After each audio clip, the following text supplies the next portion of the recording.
Thank you, Mrs. Henderson.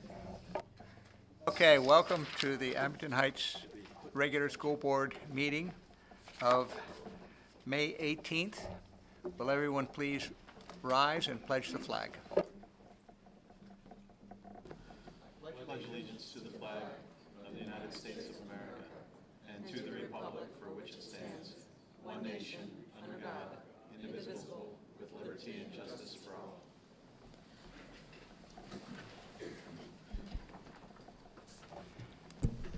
Roll call, please. Mr. Abdullah, Here. Mr. Azar, Here. Mr. Fleming, Here. Mrs. Henderson, Here. Mrs. Karam, Here. Mr. Medensky, Here. Mr. Robeson, Here. Mrs. Tierney, Here. Mr. Acker, Here. all present. Thank you very much. Can I have a motion to approve the agenda for the evening? So moved. Second. On the motion? Roll call, please. Mr. Abdullah, Yes. Mr. Azar, Yes. Mr. Fleming, Yes. Mrs. Henderson, Yes. Mrs. Karam, Yes. Mr. Medensky, Yes. Mr. Robeson, Yes. Mrs. Tierney, Yes. Mr. Acker, Yes. 9-0. May I have a motion to approve the minutes of the meeting of May 4th? Is that correct? You have the work session from So April. moved. Work session, I believe. The So April moved. board meeting and the work session from May. April board meeting, can I have a motion to approve the April board meeting and the May work session? Thank you very much, Mrs. So O'Shea. moved. Second. Any changes to the minutes?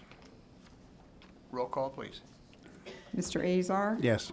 Mr. Fleming, Yes. Mrs. Henderson, Yes. Mrs. Karam, Yes. Mr. Medensky, Yes. Mr. Robeson, Yes. Mrs. Tierney, Yes. Mr. Abdullah, Yes. Mr. Acker, Yes. 9-0. And do we have any board reports from committee meetings?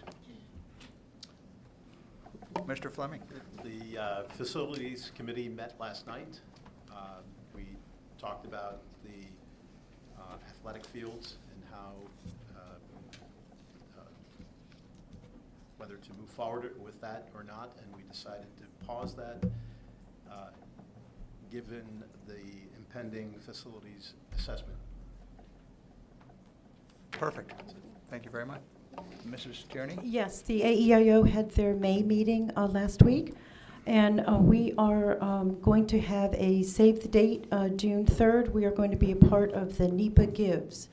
So I am asking everyone in our community to please support the AEIO and sign onto the website and please participate in contributing to our organization, and all of our dollars are doubled by the Scranton Area Foundation. So it's a great opportunity for the AEIO to increase their funds. Thank you.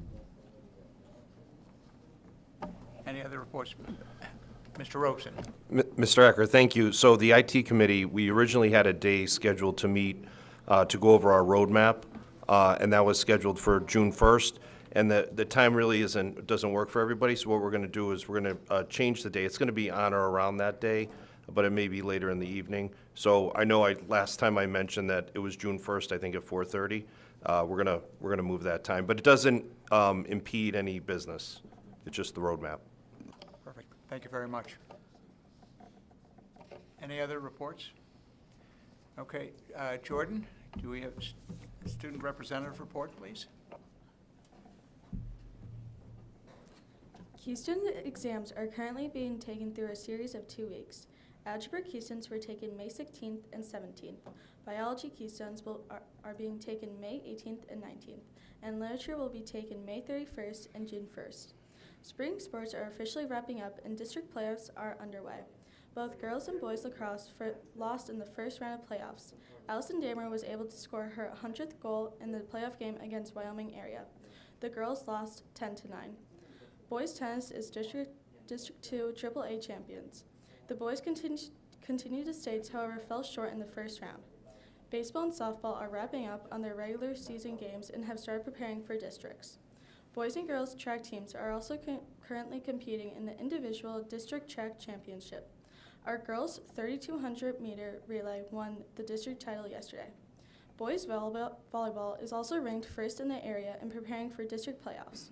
Our unified track and field team finished in 3rd place at the regional championship at Wallenpaupack. A big congratulations to our Comet wrestlers, named to the District 2 Wrestling Coaches All-Academic Team. Hutch Linus, Sal Chavon, and Brady Caraha and Brian Hurd are all first team. Luke Sirianni was named second team. Our mock trial finished 15th in the nation out of over 44,000 teams.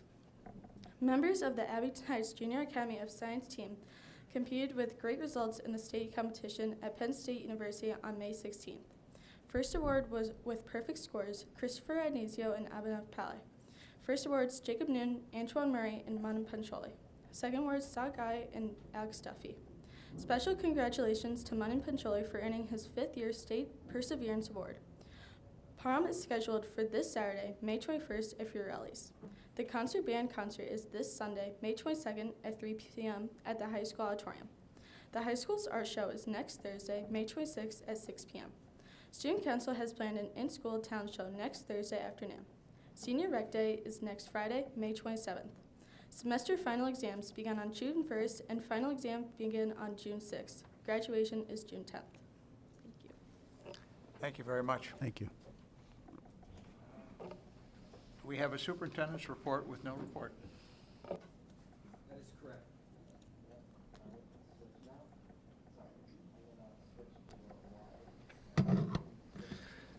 That is correct, Mr. Acker. This is the first time that since January that I don't have a formal report.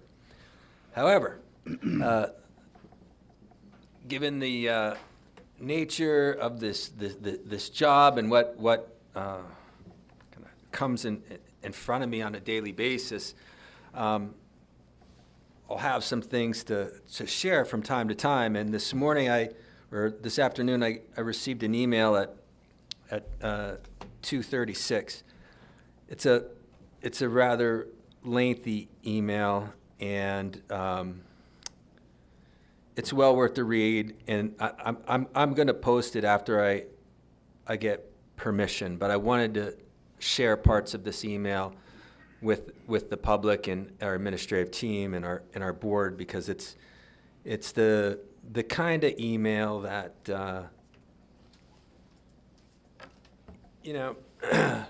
makes it all worth it. So the email was from the Scranton School for the Deaf and Hard of Hearing. And this year we started a collaborative program, mostly with the middle school and high school. So kudos to Ms. Leonard and Mr. Snyder and their team for their hard work. And this was a partnership between the Scranton School of the Deaf, the Western Pennsylvania School for the Deaf, and Abington Heights. And there were really 3 aspects to this program. It started off as 2. We had some students from the Scranton School participating in our athletic programs, and we're very successful. And then we had 6 students from Abington Heights High School and 6 students from the Western Pennsylvania School for the Deaf participating in esports, which for those of you who don't know is huge. And they were playing in the Garden State League. And so our students at the high school were working with students across the state. And there were some definite challenges there on how we would work this and with technology and with some of the challenges. And they are doing an incredible job. They're in the championships. They've got a incredible record. I wish I could talk about it in depth, but I'm not a gamer.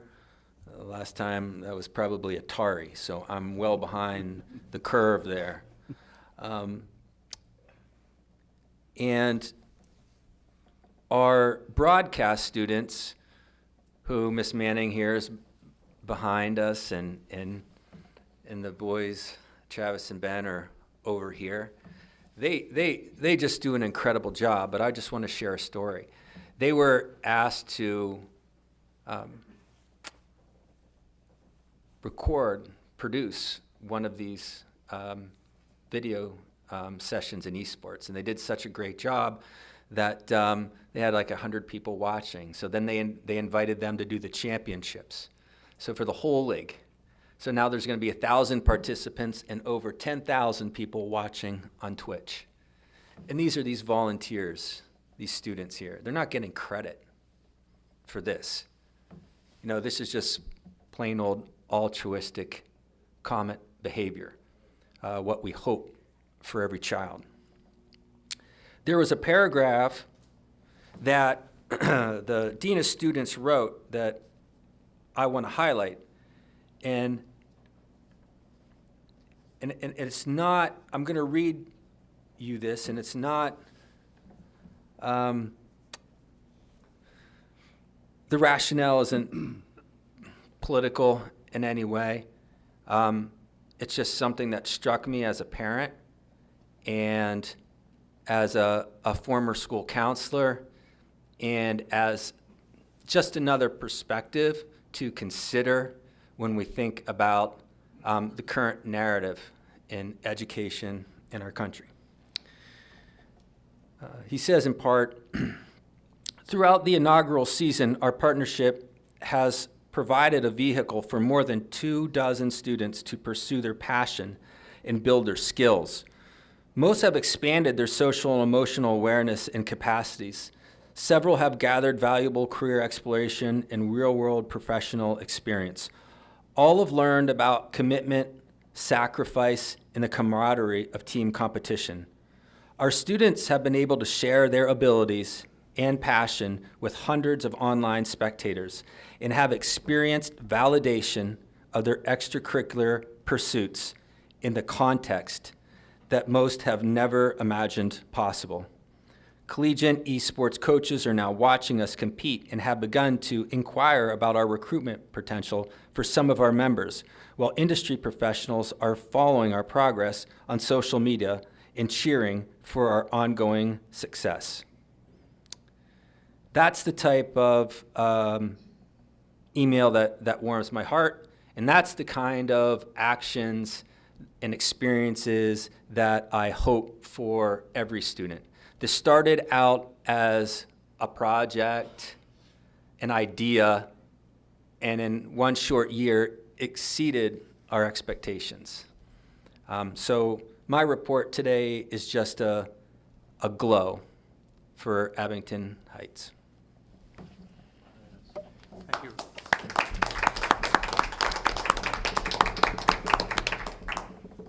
Dr. Schaefer, thank you very much. You know, as always, when one starts a project or makes an effort to help others, oftentimes they benefit as much as those that are helping them. So I just want to applaud our students for embracing this project. So thank you very much. Okay, with that said, we move into public participation. As always, we ask you to limit your comments to 3 minutes. If you want to speak, please fill out a card.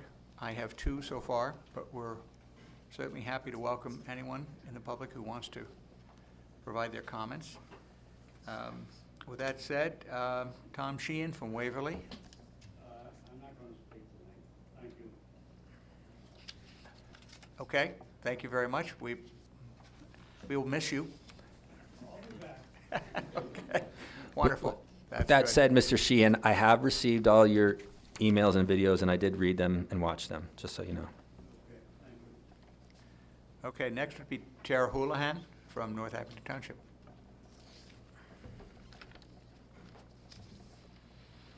Hi, my name is Tara Houlihan. I guess I just wanted to start out by saying some background. I think there's been a lack of involvement from the parents and the community over the past couple years between us and the school board up until the mask issue. However, I have talked to people and they said not that many years ago these meetings were held in the high school because there was so much parent and community involvement. And I think between those 2 times, because parents have not been here, some communication has been broken down between the parents, the community, and the board. And as parents, we're all trying to learn and play catch-up right now. And I'd like to thank Dr. Schaefer and the board for recently, with the agenda on the school district website, posting all the attachments to what's being voted on, because that has really helped with transparency and helped learn what the school board is all about. I would ask going forward if you would be able to post, I know you vote for each meeting about bills, financial reports, and treasurer's reports, if possible, and maybe it's somewhere else I don't know about on the website, but if you could post that with the agenda and attachments, that would also help. And I guess there's three main things I just wanted to touch on tonight about maybe where parents aren't really fully understanding what's going on. And at the last meeting, Mr. Mirabelli gave an amazing budget presentation with such transparency. And maybe I don't understand something, so correct me if I'm wrong, but the one thing he said that was concerning to me is that even if Abington did a 3.4% tax increase, which no one said they were doing, but even if we did that and did it for 5 years, each year 3.4%, which might not sound like much, but that's really over 5 years, 17%, that still wouldn't even take care of the status quo. We'd still be in debt. And then back in September, the board approved a much-needed teacher's contract and raise. I don't think that would be included. There was about 10 new teachers and counselors hired. I don't think that's included. And I know buildings need repairs for safety reasons and just for nice-to-haves that the community wants, but I don't even think, if I understood that, 3.4% tax increase would even cover any of that. So, and that's just, I guess, I'm glad it's transparent, but I think it's concerning too. The other thing I would like to ask is, I know there's committee meetings happening, like there's a curriculum committee, a facilities committee, technology, and I would just ask, can, on the website, post the meeting dates and for those committee meetings so the public can attend if they want, and then afterwards the minutes. Because I know you do go through the highlights, but sometimes it would be nice if someone was, say, for instance, interested in curriculum, they could look at the minutes and really dig in. And then my third point is curriculum. I'm asking that if something isn't reading, math, writing, science, social studies, foreign language, if it's something, for example, the 5th grade, I think it was the life skills class, saw a video, and it had a lot of things that were a little bit more mature material for a 5th grader, and the one little girl came home and said, "Mom," and even though it was only touched on for a minute in the video, she said, "What's date rape?" And the mom was kind of taken back and like, this isn't something I was prepared to talk to my 5th grader about. So what I would ask is, if something like a sensitive material is presented, to have a form sent home with an opt-in where a parent would sign to approve their child having this class. And maybe a parent would be fine with it, but maybe they want to talk to their child first. Maybe it goes against their religious beliefs. Some parents try to shelter their children from some of these issues, and I think as parents we have a right to decide on those issues. So those are my main topics. I think we all have a common goal as board members and parents, and that's giving our kids a superior education, and I just want to thank you for all that you do. Thank you. Thank you very much. Just a quick comment. Mr. Fleming may have a follow-up on your question, or listing your questions, but I've been a board member for over 15 years, and I don't recall a meeting other than in this facility. I do recall in the past when they had sensitive projects or big projects and so on, then we did meet in the auditorium of the high school. But certainly, it's a matter of how much of the public is attending, and if we start having overflows here, we'll find a bigger space, and we would welcome that, I would say. I'm aging myself here.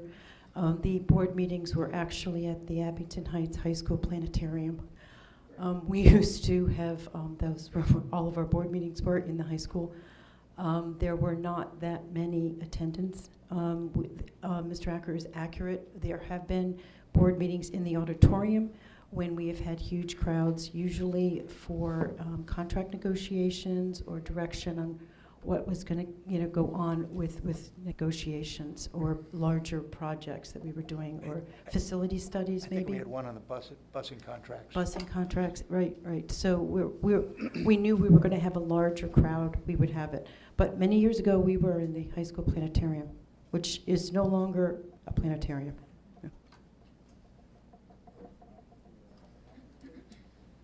Any questions we should follow up on? Mr. Fleming? Well, there's, Mrs. Houlihan made several points. So I guess I'll start with, since I wrote it down, I might as well say it, a lack of involvement of parents at board meetings.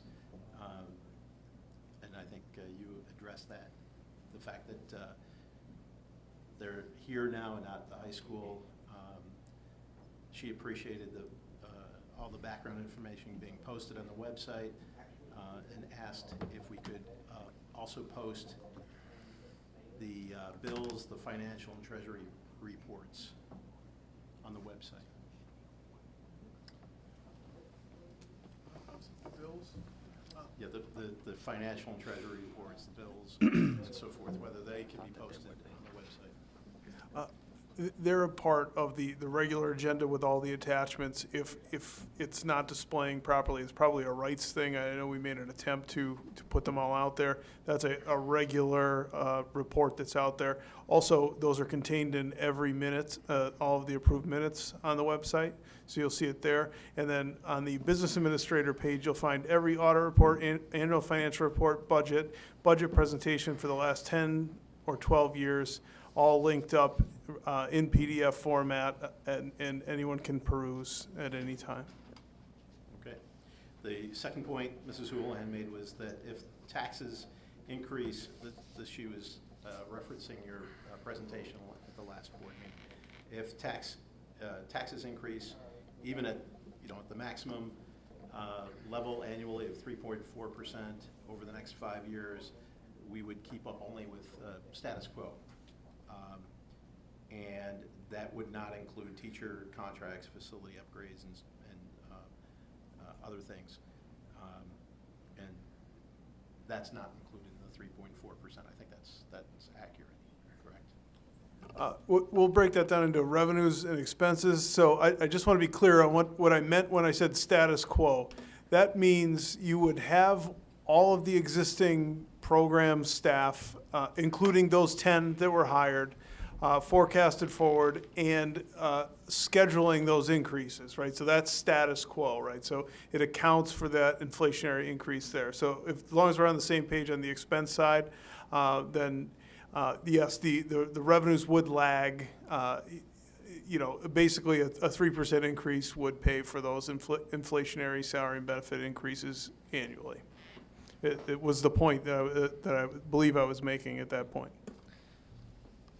And I'll expand a little bit on what Jim said and really reiterate some of those things that we talked about today, Tara, on that. In that, one thing that was not included in that presentation is that sometimes we forget how unpredictable the business of predicting is. And every day that goes by, the picture becomes a little more clear. And there are ways in which the district and the leadership team here can manage our expenses, right? So Jim just I'll just give you a simple example is at the status quo, meaning that we wouldn't hire any new teachers. Every year we have teachers retire that are at the top of the scale, and we bring in some that are just starting, and there's a very big discrepancy in pay there, but it's difficult to kind of predict that. Certainly there are ways that we can save, whether that is talking to our parents that have chosen to move their students into charter schools and getting some of our charter students back. We did see a drastic increase when COVID hit, and we hope that through communication and just doing a better job, that we can have more of our students return. Certainly there'll be some savings with attrition. So we will continue to manage that. But on the points that you are correct in that there were expenses that were not offset or not proportional to the revenues coming in. So if we have a new contract and we don't have revenues coming in to match that, then that means that we have to do some cutting. And at this point, it becomes very difficult.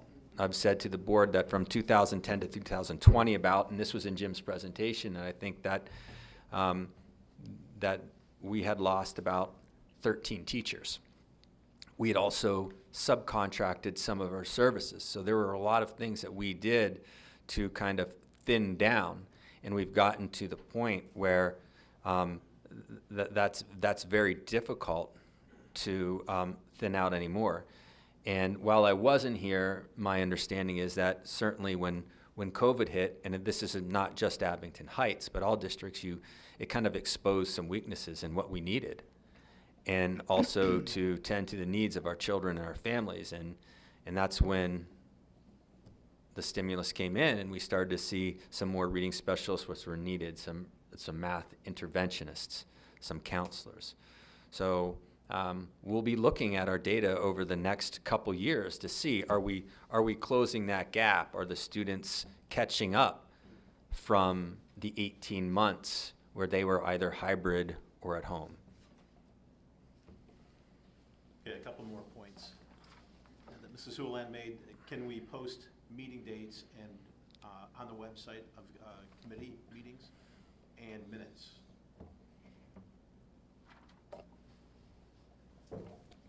Absolutely. Yeah, we're working on that right now, and yes, we'll be advertising those minutes. We owe you agendas. I'm going to be going back. I do have agendas. I'm going to make sure we get that posted, and then we'll have that upcoming. That's on me. We were doing some ad hoc committees. I first called on Phil to help us with some of the technology. We had some really emergent needs that we needed to take care of, and we had a tech committee, and that fell through on my end. So we'll get that set up. I want to be fully transparent with that. Superintendent Schaefer, just one other thing on that, because when we talked about having a new website, it's not just the technology of the website. Part of the design is the workflow of actually what gets posted, what gets approved, and how it gets posted to the website. So we're not just throwing up, a fancy website. It will be fancy, but it's also all the workflows that go on between, when something gets posted, what's the approval, who has to see it before it moves up, how do we get our students involved? So the implementation does involve like workflow. Didn't you not have talk about board docs also, which is where we would be posting a lot of the minutes and so on? Yep, so there's going to be a very streamlined design where things that, based on our surveys that we gave, it'll be designed such that people that go and retrieve things like minutes or menus, we always look at that one too, they'll be more visible, and they'll jump out at you on the site, as opposed to trying to find tiles, scrolling down and trying to find tiles. So it'll be very streamlined, including board docs. I apologize, I cut you off, Mr. I said everything would be easier to find on the new site. Very good.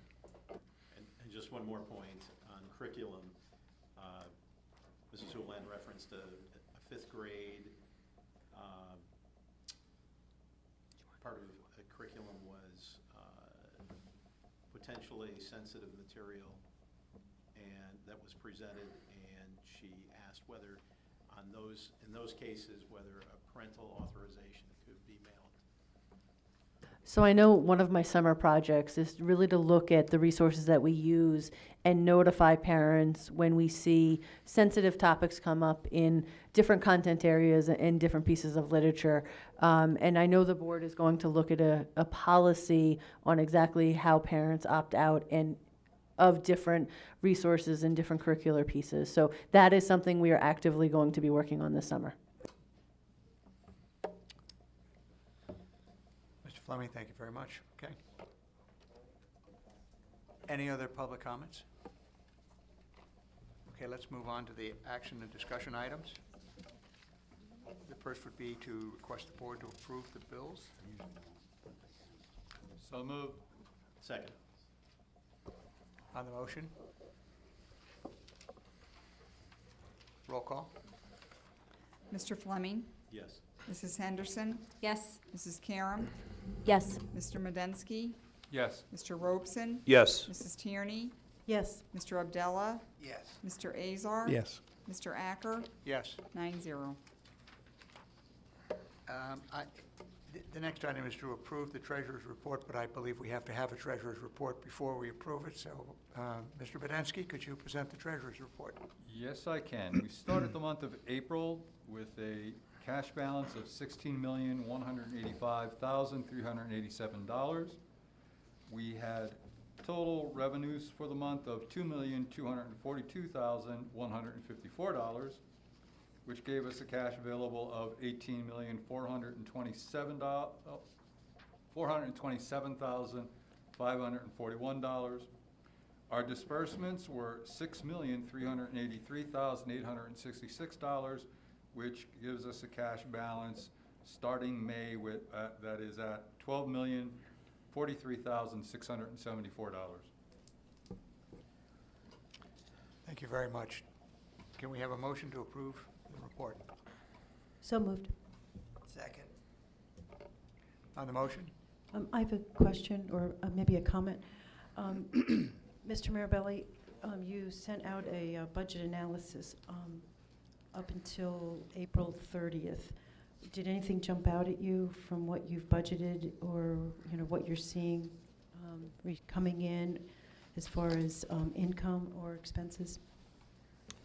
Sure. We continue to watch the revenues very closely, and as I continue to point out, our real estate taxes finished in January. We finished collecting our real estate taxes, and we did have a positive budgetary variance there.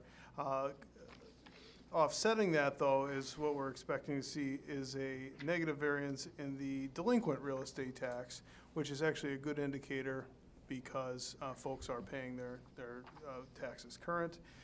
Seeing an increase in the wage tax, at least collections to date, which is our second largest tax item, so that's good news on the revenue side. There is some timing differences related to federal grants and when those revenues flow in, but not too many surprises on the revenue side. Expenditures, you'll see, we're considerably ahead of where we were at this point in time last time. There are some timing differences due to COVID. For example, bus contractors were not made whole until the end of the year in some cases last fiscal year. We were paying on a higher wage base, and I believe because the month of April was a 4-pay period, I believe there's one additional pay period in the current year here. So those are some things that jump out. Does that answer your question? It does. Thank you. Other questions? Roll call, please. Mrs. Henderson, Yes. Mrs. Karam, Yes. Mr. Medensky, Yes. Mr. Robeson, Yes. Mrs. Tierney, Yes. Mr. Abdella, Yes. Mr. Azar, Yes. Mr. Fleming, Yes. Mr. Acker, Yes. 9-0. Dr. Schaefer, can you go over the personnel report, please? Yep. Mr. Acker, I asked the board to consider approving the personnel report, C 1 through 8. So moved. Second. On the motion? Roll call. Mrs. Karam, Yes. Mr. Medensky, Yes. Mr. Robeson, Yes. Mrs. Tierney, Yes. Mr. Abdullah, Yes. Mr. Azar, Yes. Mr. Fleming, Yes. Mrs. Henderson, Yes. Mr. Acker, Yes. 9-0. Mr. Acker, I ask the board consider a motion to approve the repository sale as provided by the Lackawanna County Tax Claim Bureau. It's item 1. So moved. Second. On the motion? Roll call, please. Mr. Medensky, Yes. Mr. Robeson, Yes. Mrs. Tierney, Yes. Mr. Abdullah, Yes. Mr. Azar, Yes. Mr. Fleming, Yes. Mrs. Henderson, Yes. Mrs. Karam, Yes. Mr. Acker, Yes. 9-0. Mr. Acker, I ask the board consider approval of the agreement with Solient Health for occupational therapy services outlined in item 2. So moved. Second. On the motion? Dr. Schaefer, could you give an understanding of what this is for, please? Sure. This is for our extended school year program for students with exceptional needs. We do have a occupational therapist on staff. However, that person does not work 12 months. So we first offer the what we call in special education related services to our staff. And if we cannot find it, then we subcontract with a company that will provide us with 7 hours of related services, in this case, occupational therapy, for our students that attend the summer program. Thank you. Roll call, please. Mr. Robeson, Yes. Mrs. Tierney, Yes. Mr. Abdullah, Yes. Mr. Azar, Yes. Mr. Fleming, Yes. Mrs. Henderson, Yes. Mrs. Karam, Yes. Mr. Medensky, Yes. Mr. Acker, Yes. 9-0. Before considering item F, I'd like to give a shout out to Dr. Pryl, who I believe is out there in the gallery. Is she still there? Can you stand up? Big old wave. Just a big thank you to Dr. Pryl, who'll be going back into the classroom next year at the high school. She was a teacher on special assignment and had a huge task in front of her, and that was to work with Dr. Vitale to begin this process of curriculum writing. We've said on multiple occasions that we had to take our operational curriculum and look at it across K-12 and figure out where the gaps and the redundancies were, and then what do we put on paper, and she has been absolutely fabulous, and she can tell you, the folks that are here speaking to us at every board meeting, I've talked to you individually, and I tell you that the feedback loop is important. And Dr. Pryl is part of that feedback loop. So when I have a discussion with you, whether it's Mr. Sheehan or Ms. Houlihan or Ms. Scandell, I'm turning around and I'm talking to Dr. Pryl, and I'm saying, what do we consider when, right? How do we accommodate requests that sound like this? So hats off to Dr. Pryl. Thank you for all your hard work. So at this time, I'd ask the board to consider a motion to approve the Abington Heights curriculum for English Language Arts and English Grades K-12 as contained in items 3, 4, and 5. So moved. Second. On the motion? Mr. Bedensky? Dr. Schaefer, will we assess, I mean, a lot of hard work went into this, but it's like, here it is, go with it. Are we going to assess it throughout the year, and will we use Dr. Pryl's experience and work for that assessment? Yes, but I will, because I like talking about curriculum, I'm going to, calm my filter and give it to Dr. Vitale, who knows much more about this than I do. Absolutely. So it's one of the reasons why at a previous board meeting that you approved for her to be department chair.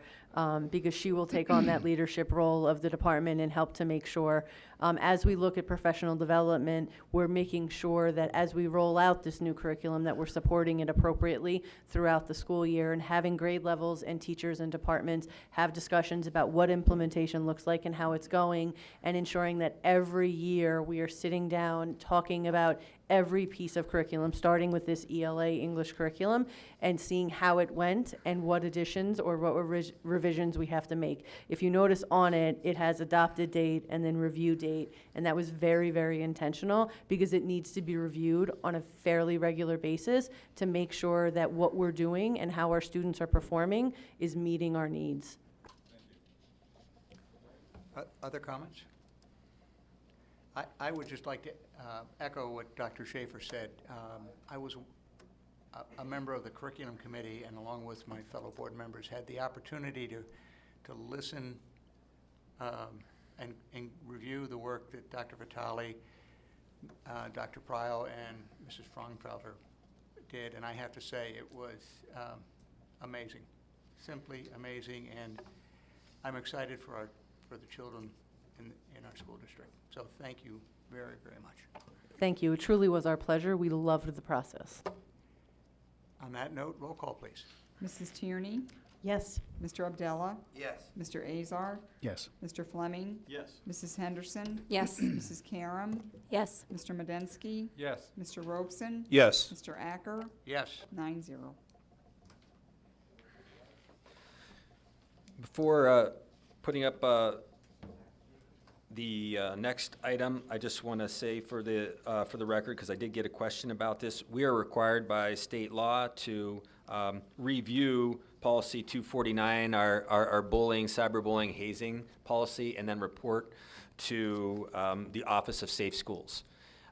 So we are not making any revisions to the current policy. I believe the last time we revised it was in 2017. So we are approving it as is, and then we'll be reporting to the Office of State Schools. So Mr. Acker would ask that the board approve the review of policy 249, bullying, cyberbullying, as required every 3 years by Safe Schools, item 6. So moved. Second. On the motion? Roll call, please. Mr. Abdallah? Yes. Mr. Azar? Yes. Mr. Fleming? Yes. Mrs. Henderson? Yes. Mrs. Karam? Yes. Mr. Medensky? Yes. Mr. Robeson? Yes. Mrs. Tierney? Yes. Mr. Acker? Yes. 9-0. Mr. Acker, I'd ask that the board consider a motion to approve the Abington Heights School District 2022-2023 preliminary budget as outlined in item 8. Did we forget The volunteer list first.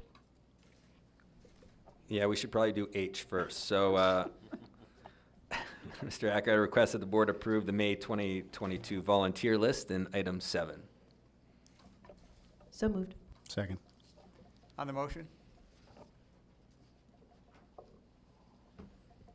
Roll call, please. Mr. Azar? Yes. Mr. Fleming? Yes. Mrs. Henderson? Yes. Mrs. Karam? Yes. Mr. Medensky? Yes. Mr. Robeson? Yes. Mrs. Tierney? Yes. Mr. Abdallah? Yes. Mr. Acker?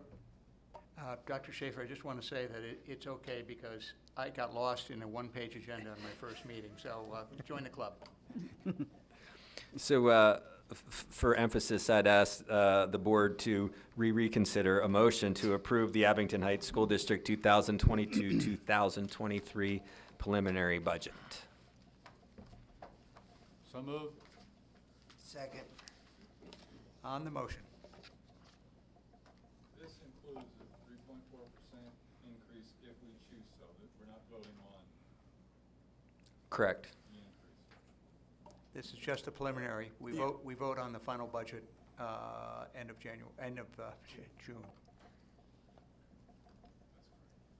Mrs. Tierney? Can we have conversation on it? Absolutely. Okay.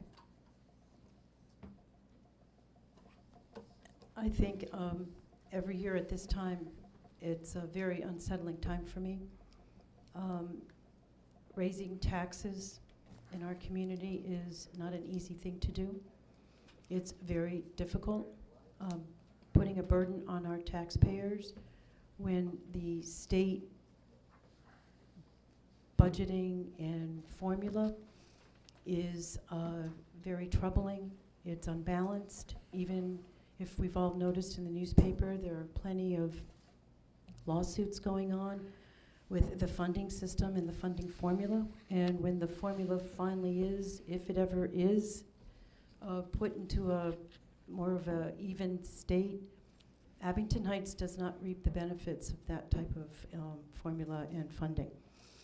So with that being said, I think Mrs. Houlihan said it very well. It is very concerning. If we stay status quo and continue to raise taxes annually, we are status quo. We don't get the opportunity to do what we, all of us, are really looking forward to do, bringing Abington Heights to the best it can be. It's very difficult for me to increase taxes knowing that it really isn't making a huge difference. It is time for us to make some major changes and decisions. We only have maybe 4 or 5 options with state mandates and state regulations. So I would really like for us board directors to absolutely balance this budget, approve this budget. We have to do this for this year, but commit ourselves to finding an annual sustainable income for the Abington Heights District. We've done plenty of surveys. We've had stakeholders, responding to our surveys. Most everyone is looking for new buildings, all new renovations, safety. That costs a lot of money. And this formula in this system is completely broken. I would love for us to really put our heads together and be the driving Abington Heights first leaders and using our stakeholders as an annual sustainable fundraising. I've researched it. I've looked at other states. I've been monitoring one for 3 years now. At first it sounds daunting, but our stakeholders are our families, and we need to really touch base with our families and not continue to burden our taxpayers. We have to do that as well. We have to float bonds. We have to try to do a capital campaign, but we need an annual sustainability. So I will approve a preliminary budget. I am not happy with a tax increase. I would start to propose a give and take and possibly ask if we could come back with a half of the 3.4% tax increase and see what that would look like with our budget. I know last year we started our budget with a deficit. We did not have a tax increase, and we ended up with a surplus. We were able to maneuver money, and all this tax increasing is just band-aiding. I do know we have a huge technology expense this year, so I would be willing to raise taxes for half of that amount for our technology and for the raises that we've given our Act 93. And I would love to at least start that conversation. Thank you. Any other comments? Roll call, please. Mr. Fleming? Yes. Mrs. Henderson? Yes. Mrs. Karam? Yes. Mr. Medensky? Yes. Mr. Robeson? Yes. Mrs. Tierney? Yes. Mr. Abdallah? Yes. Mr. Azar? Yes. Mr. Acker? Yes. 9-0. Thank you very much. There are some informational meetings at the end of the agenda concerning use of the buildings. Is there any new business? Old business? I call for an adjournment, please. So moved. Thank you all very much.